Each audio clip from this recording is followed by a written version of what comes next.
हम लोग mains previous year देख रहे थे और प्रीवियस वीडियो में हम लोगों ने ये सारा फार्मूला डिस्कस कर लिया है। इस फार्मूला से पूछे जाने वाले सारे क्वेश्चन भी हम लोगों ने कर लिया है। मतलब इस चैप्टर का कुल टोटल अगर देखा जाए तो हम लोग question number 1 to question number 30 complete कर चुके हैं। अभी हम लोग देखने जाएंगे क्वेश्चन नंबर 31 से आगे का क्वेश्चन। और अभी जो क्वेश्चन हम लोग सॉल्व कर रहे थे वो मैक्सिमम क्वेश्चन किस चीज़ पर आधारित था और सारा का सारा डिग्री ऑफ फ्रीडम पर पूछा जाने वाला क्वेश्चन था। और हम लोग देख रहे थे कि 2020 में ही डिग्री ऑफ फ्रीडम से काफ़ी सारा इजी क्वेश्चन, आसान क्वेश्चन पूछ चुका है। तो हम लोग मैक्सिमम फार्मूला का एप्लीकेशन तो देख ही चुके हैं। इस फार्मूला का एप्लीकेशन अभी तक नहीं देखे थे। फार्मूला नंबर ये जो 4 दिया हुआ है, तो अभी जब हम लोग 30 से 36 के बीच का क्वेश्चन सॉल्व करेंगे तो एक नया फार्मूला ए हम लोग का बढ़ जाएगा। सीवी निकालने के लिए हम लोग क्या करेंगे, AF/2 इंटू आर यूज करेंगे। ए रिजल्ट काफ़ी ज़्यादा इंपॉर्टेंट था, इसका हम लोग देख रहे थे कि बहुत बार यूज हुआ है। और उसके अलावा मेन फ्री पथ भी इसी टॉपिक में हम लोग का है, जो कि क्वेश्चन नंबर 25 के बाद वाला क्वेश्चन है। उसमें इसका भी यूज काफ़ी ज़्यादा हुआ है। और इसमें हमने थोड़ा सा इम्प्रूव करने के लिए बोला था कि यहाँ पर ये जो अंडर रूट है सिर्फ 2 के ऊपर होगा, बाकी pi D square into N. N का मतलब क्या है, नंबर ऑफ मॉलिक्यूल पर यूनिट वॉल्यूम। इसके अलावा इसका जब यूज बहुत ज़्यादा हो रहा था, यहाँ पर हम लोगों ने देखा था कि डायटोमिक के केस में 2 तरह का क्वेश्चन पूछा जा रहा था, एक रिजिड वाला और एक नॉन रिजिड वाला। हमने इसे थोड़ा सा डिटेल करके एक अलग ही पिक्चर बना दिया है, ठीक है। और उसे हम लोग इस इमेज से याद रख सकते हैं। यहाँ पर केस है रिजिड का और यहाँ पर नॉन रिजिड डायटोमिक का। अभी तक रिजिड डायटोमिक जो प्रीवियस वीडियो हम लोग देखे थे उसमें एक बार पूछा था नॉन रिजिड के केस में, ठीक है, कि नॉन रिजिड के केस में total number degree of freedom कितना होगा। तो हम लोग देखे थे वहाँ पर कि जब बॉडी नॉन रिजिड हो तो वहाँ पर एक एक्स्ट्रा वाइब्रेशन की वजह से डिग्री ऑफ फ्रीडम इंक्रीज कर जाता है। मतलब नॉर्मल केस में 5 होता है, ठीक है, 3 ट्रांसलेशन 2 रोटेशन, टोटल मिलाकर कितना हो गया 5। पर नॉन रिजिड का जब केस आता है तो 3 और 2 और साथ में 2 बढ़ जाता है वाइब्रेशन की वजह से, टोटल मिलाकर कितना हो जाता है 7। तो ये वाला केस अभी तक पिछला वीडियो में हम लोग को एक बार मिला था। और अभी जब हम लोग क्वेश्चन 30 से लेकर के मतलब 31 से 36 तक डिस्कस करेंगे तो वहाँ भी एक क्वेश्चन मिलेगा नॉन रिजिड डायटोमिक का। मतलब कि 2020 में ही काफ़ी बार ये पूछा, 2020 तक मतलब 2020 में ही ये जो क्वेश्चन है इससे रिलेटेड 2 बार पूछ चुका है। मतलब ये हमारे लिए इंपॉर्टेंट है। तो कुल मिलाकर इंपॉर्टेंट जो फार्मूला बन जाता है, मोनोएटॉमिक के लिए 3, रिजिड डायटोमिक के लिए 5 और नॉन रिजिड डायटोमिक के लिए कितना 7। इसका काफ़ी ज़्यादा यूज हो रहा है, ये तीनों का बहुत ज़्यादा यूज हो रहा है। और बीच बीच में कहीं कहीं पर इसका यूज हो रहा है जिसका डिग्री ऑफ फ्रीडम कितना है 6, ट्राई एटोमिक या फिर पॉलीएटोमिक का। तो ये ठीक से याद रख करके जाना है। क्यों याद रख करके जाना है, क्योंकि इससे जो क्वेश्चन आ रहा है वो बहुत ज़्यादा आसान आ रहा है, पहला। और दूसरा हम देख रहे हैं कि 2020 में ही बहुत बार पूछा जा चुका है। मतलब कि हर साल एक क्वेश्चन का जो फ्रीक्वेंसी पूछने का काफ़ी ज़्यादा है। और जब क्वेश्चन आसान हो और फ्रीक्वेंसी ज़्यादा हो तो उसको कभी भी छोड़कर स्किप नहीं करना चाहिए। चलते हैं क्वेश्चन की तरफ। क्वेश्चन में आते हैं mains PYQ physics, class 12-11 mains PYQ physics में, और काइनेटिक थ्योरी चैप्टर नंबर 12। ये है हम लोग का क्वेश्चन नंबर 31 में किस तरह से पूछा है question, to raise the temperature of a certain mass of gas by 50 degree centigrade at a constant pressure. Constant pressure का यूज किया है। अगर यहाँ पर यूज करना चाहेंगे तो हम लोग CP यूज कर सकते हैं। तो अगर हीट यहाँ पर टोटल लिखना है रिक्वायर्ड हीट, तो हम लोग यहाँ पर यूज करेंगे NCP इंटू डेल्टी। और NCP इंटू डेल्टी का वैल्यू कितना दे रखा है 160। NCP इंटू डेल्टी का वैल्यू कितना है 160। तो आगे में फिर दे रखा है the same mass when the same mass of gas is cooled by 100 degree. ठीक है, अगला केस में सेम मास ले रहा है, मतलब नंबर ऑफ मोल उसका सेम हो जाएगा, गैस चेंज हुआ नहीं है। NCV into delta T. तो इस समय टोटल जो हीट बाहर निकल रहा है वो कितना है, हीट रिलीज हो रहा है 240 कैलोरी, 240 कैलोरी, ठीक है। उसके बाद आगे पूछ रहा है how many degree of freedom. यहाँ फिर हम लोग को डिग्री ऑफ फ्रीडम निकालने के लिए दिया है कि डिग्री ऑफ फ्रीडम कितना होगा। तो हम लोग क्या करेंगे, गामा निकाल लेंगे। गामा मतलब कि CP/CV। और गामा का फार्मूला हम लोग दूसरा पिछला वाला जो वीडियो था उसमें हम लोग पढ़े थे। ये अभी जो हम लोग फार्मूला चार्ट देख रहे थे उसमें गामा का फार्मूला दे रखा था। कितना दे रखा था, ये था 1 + 2/f। ठीक है, तो गामा का जो भी वैल्यू आएगा उसको हम लोग इससे कंपेयर कर लेंगे।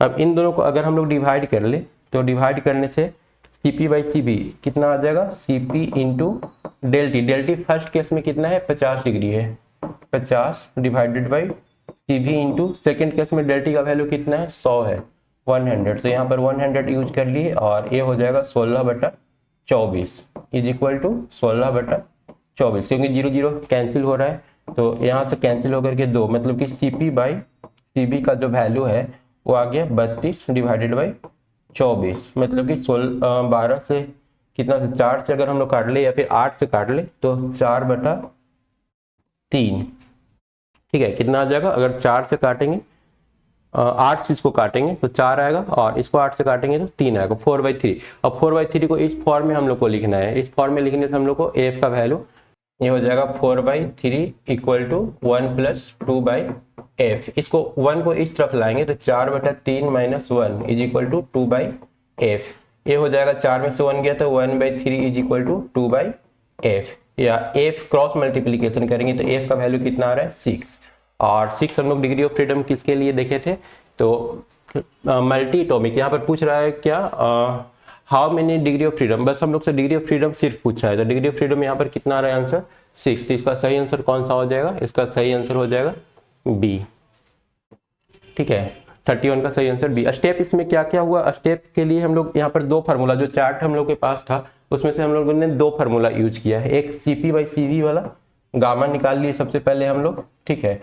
और फिर गामा के लिए जो फार्मूला होता है 1 + 2/f, ये 2 फार्मूला के हेल्प से हम लोग का एक क्वेश्चन सॉल्व हो गया। और एक पिछला चैप्टर में जो NCP/ΔT या NCV/ΔT पढ़े थे वो भी ध्यान में रहना चाहिए। अगर कुल मिला के देखें तो टोटल 3 फार्मूला यूज हुआ है इस क्वेश्चन में, लेकिन कुल मिला के क्वेश्चन आसान है। उसके बाद आते हैं क्वेश्चन नंबर 32 में क्या दे रखा है, a gas mixture contains 3 mole of oxygen and 5 mole of argon. Oxygen और आर्गन का हम लोग नंबर ऑफ मोल यहाँ पर नोट कर लेते हैं। Number of mole of oxygen कितना है, ऑक्सीजन का है नंबर ऑफ मोल 3। इसके लिए डिग्री ऑफ फ्रीडम कितना हो जाएगा, डिग्री ऑफ फ्रीडम इसके लिए 5 ले लेंगे क्योंकि ये डाई एटॉमिक है, ठीक है। Gas mixture consist 3 mole of oxygen and 5 mole of argon. Argon के लिए आर्गन का नंबर ऑफ मोल कितना दिया है 5, और ये मोनो एटॉमिक है तो इसलिए डिग्री ऑफ फ्रीडम हम लोग कितना यूज करेंगे 3। Assuming and that the gases to be ideal and the oxygen bond be rigid, यहाँ पर रिजिड का केस दिया है, अगर नॉन रिजिड का केस दिया होता तो हम लोग कितना यूज करते हैं, यहाँ पर 7 यूज करते हैं, क्योंकि नॉन रिजिड के केस में 2 वाइब्रेशनल डिग्री ऑफ फ्रीडम भी ऐड हो जाता है, तो यहाँ पर हम लोग को ऐड करने की जरूरत नहीं है। केस किस चीज का है, रिजिड का है। The total internal energy of the mixture, पूछ रहा है कि टोटल इंटरनल एनर्जी क्या होगा, तो टोटल एनर्जी हम लोग ऐड कर लेंगे, हो जाएगा कितना F/2 nRT plus F/2 nRT। हम लोग को अंतर यहाँ पर क्या आ रहा है, यहाँ पर जो हम लोग का टेम्परेचर है वो तो फिक्स रहने वाला है, RT दोनों में सेम ही रहेगा। यहाँ पर हम लोग F1 यूज कर लेते हैं, यहाँ पर F2 यूज कर लेते हैं, यहाँ पर N1 यूज कर लेंगे और यहाँ पर क्या यूज कर लेंगे N2 यूज कर लेंगे, क्योंकि नंबर ऑफ मोल दोनों का अलग अलग दिया हुआ है और डिग्री ऑफ फ्रीडम भी दोनों का अलग अलग है। अब इसको अगर हम लोग सॉल्व करेंगे तो ऊपर वाला केस इसको हम लोग 1 एज्यूम कर ले, तो नंबर ऑफ मोल इसमें कितना है 3, तो 3 number of mole into F1/2, F1 कितना हो जाएगा 5/2 RT और प्लस यहाँ पर कितना हो जाएगा F2 का वैल्यू हम लोग को दे रखा है 3, तो 3/2 नंबर ऑफ मोल इसका 5 दे रखा है इंटू RT, मतलब ये पूरा का पूरा फार्मूला बैठ ही था। इसमें भी हम लोग एक ही फार्मूला यूज कर रहे हैं, एनर्जी का जो फार्मूला है बस वो हम लोग यूज कर रहे हैं। और डिग्री ऑफ फ्रीडम बस हम लोग को याद रखना था कि मोनोएटॉमिक केस में कितना होता है और डायटोमिक के केस में कितना होता है। ये ऐड कर लेंगे तो कितना आ जाएगा 15/2 और ये 15/2, मतलब कि ये हो जाएगा 15/2 प्लस 15/2 इंटू RT, दोनों को ऐड करेंगे 30/2 15 RT, तो हम लोग का सही आंसर क्या हो जाएगा 15, मतलब 32 का सही आंसर क्या है ए।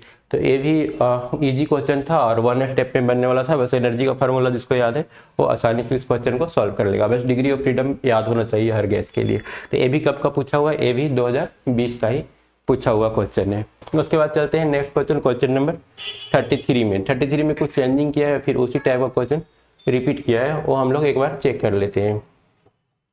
इसमें दिया है an ideal gas in a closed container, ठीक है, एक क्लोज कंटेनर है, क्लोज कंटेनर के बीच में आइडियल गैस रखा हुआ है, स्लोली हीटेड, इसको गर्म किया जा रहा है। एज इट्स टेम्परेचर इंक्रीज, बोल रहा है कि इसका टेम्परेचर क्या हो रहा है, धीरे धीरे इंक्रीज कर रहा है। तो इस केस में इसमें से क्या क्या होना पॉसिबल है, main free path of the molecule decrease, तो मेन फ्री पाथ का फार्मूला क्या होता है, मेन फ्री पद के लिए हम लोग लैम्डा बराबर 1/√2 पाई डी स्क्वायर इंटू एन देखे थे, जहाँ पर एन क्या है, एन है नंबर ऑफ मॉलिक्यूल पर यूनिट वॉल्यूम। तो इसमें क्या कोई चेंज हो रहा है, पाई में कोई चेंजिंग होगा नहीं, मॉलिक्यूल का डायमीटर है, डायमीटर में भी कोई चेंजिंग नहीं हुआ है, हम लोग बस गर्म कर रहे हैं, एन मतलब नंबर ऑफ मॉलिक्यूल में कोई चेंजिंग नहीं हुआ है और वॉल्यूम में भी कोई चेंजिंग नहीं हुआ है। तो ये तो फिक्स रहने वाला है, मीन फ्री पाथ चेंज होने वाला नहीं है, mean free path remain unchanged, ये सही है, थर्ड वाला इसका सही होगा। लेकिन थर्ड किस किस ऑप्शन में दिया हुआ है, थर्ड ऑप्शन ए में भी दिया हुआ है और सी में भी दिया हुआ है। तो एक चीज और हम लोग चेक कर लेते हैं, दूसरा क्या चेक करना है, mean collision time. Mean collision time हम लोग टाउ को बोलते हैं, टाउ अगर हम लोग निकालेंगे तो ये हो जाएगा lambda by V R M S, और लैम्डा का वैल्यू, तो लैम्डा में तो कोई चेंजिंग हो नहीं रहा है, देखते हैं कि वेलोसिटी में कोई चेंजिंग हो रहा है या फिर नहीं हो रहा है। वेलोसिटी का फॉर्मूला क्या था, √3RT by M, 3RT by M, M ऊपर चला जाएगा, लैम्डा रूट एम बटा √3RT, मतलब एक कुल मिला करके जो इसका टाइम है वो प्रोपोर्शनल आ रहा है 1/√T का। हालांकि इस टाइप का क्वेश्चन हम लोग पहले सॉल्व कर चुके हैं, एक क्वेश्चन नंबर 27 भी ऐसा ही क्वेश्चन था, मतलब क्वेश्चन रिपीटेड होता है, इससे भी ये प्रूफ हो रहा है। तो टाइम अगर बढ़ेगा, टेम्परेचर सॉरी नीचे टेम्परेचर है, टेम्परेचर अगर बढ़ेगा तो टाइम का वैल्यू क्या होगा, घट जाएगा। Mean collision time between the molecule decrease, temperature बढ़ रहा है मतलब ये डिक्रीज होगा। तो सही आंसर कौन सा हो गया, 2 और 3, 2 और 3 किस ऑप्शन में, ए। तो हम लोग का सही ऑप्शन ए हो जाएगा। उसके बाद आते हैं क्वेश्चन नंबर 34, मतलब ये भी वन स्टेप क्वेश्चन था, जिसको ये दोनों फार्मूला याद है, लैम्डा का और वेलोसिटी का। हालांकि इस टाइप का इतना सारा क्वेश्चन पीछे कर चुके हैं, अगर याद ना भी करेंगे तो ये दोनों फार्मूला याद हो जाएगा। उसके बाद आते हैं क्वेश्चन नंबर 34 में। 34 में दे रखा है, consider 2 ideal diatomic gas A and B at some temperature T. दोनों है, दोनों का दोनों क्या है, डायटोमिक है, ठीक है। तो डिग्री ऑफ फ्रीडम अगर हम लोग निकालने जाएंगे, एक बार चेक कर लेंगे कि रिजिड है कि नॉन रिजिड है। डायटोमिक के लिए कितना होता है, या तो 5 होता है या फिर 7 होता है। Molecule of the gas A R rigid, a rigid है तो इसमें वाइब्रेशन होगा नहीं, एंड हैव मास एम, इसका मास भी दे रखा है M. Molecules of the gas B have an additional vibrational mode, इसमें वाइब्रेशन पॉसिबल है, तो इसका कितना हो जाएगा, 7 हो जाएगा। एंड हैव मास कितना है इसका, m/4, ठीक है। द रेशियो ऑफ CV हम लोग अभी फार्मूला देखे थे, हमने बोला था कि CV का इसमें यूज होने वाला है। CV बराबर हम लोग फार्मूला क्या देखे थे, FR/2, ठीक है। और FR अगर हम लोग यूज कर लेते हैं तो CVA अगर निकालेंगे, डायरेक्टली प्रोपोर्शनल F का है तो यहाँ पर FA यूज कर लेंगे, और अगर CVB निकालेंगे तो यहाँ पर FB यूज कर लेंगे। M पर तो डिपेंडेंट है नहीं, तो FA का वैल्यू 5 और FB का वैल्यू 7, तो रेशियो कितना हो जाएगा, 5:7। सही आंसर क्या हो जाएगा 34 का सही आंसर डी हो जाएगा। उसके बाद चलते हैं क्वेश्चन नंबर 35 में। 35 दे रखा है, 2 गैसेस आर्गन का रेडियस दे दिया है, ठीक है, मतलब डायमीटर का जरूरत पड़ेगा, मतलब हो सकता है कि मेन फ्री पाथ निकालने के लिए हम लोग को दे दे, ratio of the respective mean free path, है ना, मेन फ्री पाथ निकालने के लिए दिया है, क्योंकि मेन फ्री पाथ जो होता है वो डायमीटर पर डिपेंड करता है। लैम्डा बराबर कितना होता है, 1/2 पाई डी स्क्वायर इंटू एन, और इसलिए डायमीटर हम लोग को दे करके रखा है। एटॉमिक वेट कितना दे दिया है, 40, तो एटॉमिक वेट का आगे कुछ और यूज होगा। Have the same number of density बोल रहा है कि दोनों का सेम है, and are at the same temperature भी सेम रखा है, तो रेशियो क्या होगा। टाइम निकालने के लिए हम लोग क्या करेंगे, टाइम का फॉर्मूला हम लोग के पास होता है distance by velocity, V R M हम लोग को पता है। तो यहाँ से अगर हम लोग वी आर एम का वैल्यू नोट कर ले, ये हो जाएगा √3RT/m, और अगर हम लोग यहाँ से लैम्डा निकालने की कोशिश करें तो लैम्डा बराबर टाइम निकालने की कोशिश करें तो टाइम बराबर हो जाएगा, ऊपर में हम लोग क्या यूज करेंगे, लैम्डा यूज करेंगे। लैम्डा का वैल्यू हो जाएगा T = 1/√2 पाई डी स्क्वायर n, और साथ में अगर हम लोग टाइम निकाल रहे हैं तो लैम्डा बाई भी का वैल्यू कितना हो जाएगा, √3RT और ये हो जाएगा अंडर रूट एम। हालांकि जब हम लोग रेशियो लेंगे ना T1 और T2 का रेशियो लेंगे तो इसमें मैक्सिमम चीज़ कैंसिल हो जाएगा, और कैंसिल होने के बाद बचेगा क्या, हम लोग को निकालना है T1/T2। तो यहाँ पर जो डिफरेंट रहने वाला है वो डायमीटर रहने वाला है और साथ में एटॉमिक मास रहने वाला है, ठीक है, मोलर मास रहने वाला है। तो सिर्फ इन दोनों को अगर हम लोग ले ले तो ये हो जाएगा रूट T1 के लिए under root M1 by under root M2, और M के तो डायरेक्टली प्रोपोर्शनल था, D के इन्वर्सली प्रोपोर्शनल है, तो यहाँ पर हो जाएगा D2² अब सारा वैल्यू हम लोग यहाँ पर पुट कर देंगे। तो M1 के जगह पर हम लोग कितना लेना है, 40 लेना है, और M2 की जगह कितना लेना है, 140 लेना है।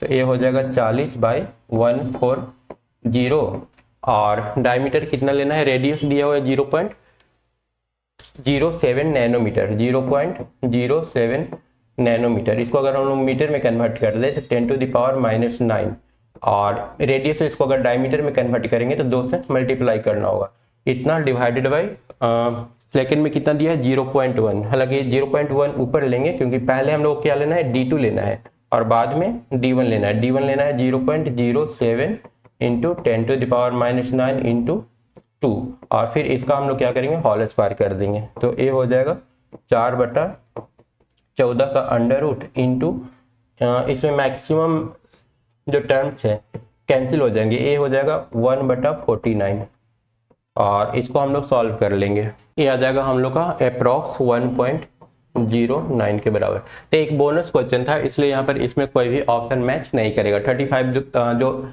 मेन से पूछा था एक बोनस क्वेश्चन था, पर अगर ओवरऑल हम लोग देखें तो यहाँ पर कंसेप्ट कुछ भी चेंज नहीं किया है। टाइम निकालना है, यहाँ पर मेन फ्री टाइम निकालना है। टाइम निकालने के लिए हम लोग क्या किए, डिस्टेंस बाई वेलोसिटी किए। डिस्टेंस का फार्मूला सिंपल था, याद है, वेलोसिटी का भी फार्मूला याद है, बहुत बार हम लोग यूज कर चुके हैं। दोनों का रेशियो लिए, जो टर्म कट रहा था उसको हटा दिए, जो कांस्टेंट टर्म था जो चेंज हो रहा था उसको हम लोग यहाँ पर रखे और आसानी से रेशियो निकाल लिए। ये इसका टोटल स्टेप्स था। उसके बाद आते हैं क्वेश्चन नंबर 36 में। 36 में दे रखा है the plot that depicts the behave of main free time. फिर से यहाँ पर मेन फ्री टाइम टाउ लिखा हुआ है, और टाउ हम लोग अभी देखें कि 1/√t के क्या आता है, डायरेक्टली प्रोपोर्शनल आता है। तो टाउ और 1/√2 के बीच में ग्राफ कौन सा है, AC। तो 36 का सही आंसर क्या हो जाएगा, C हो जाएगा। और ठीक है, for the molecule of the ideal gases, मतलब वो चीज ही दे रखा है, पूछ रहा है कि इसमें से कौन सा ग्राफ सही है। ये भी कब का पूछा हुआ है, 2020 का ही पूछा हुआ है। तो 1 स्टेप क्वेश्चन था।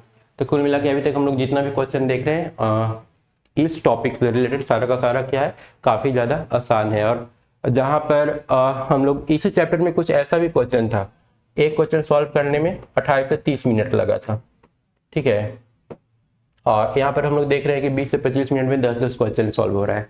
तो इसलिए बहुत ज़रूरी होता है कि कौन सा टॉपिक छोड़े और कौन सा टॉपिक हम लोग कवर करें। मार्क्स तो सब में सेम ही देगा, तो ये स्ट्रेटजी बहुत मायने रखता है, और ये सारा कुछ PYQ सॉल्व करने के बाद ही समझ में आता है कि क्या छोड़ना है और क्या पढ़ करके जाना है।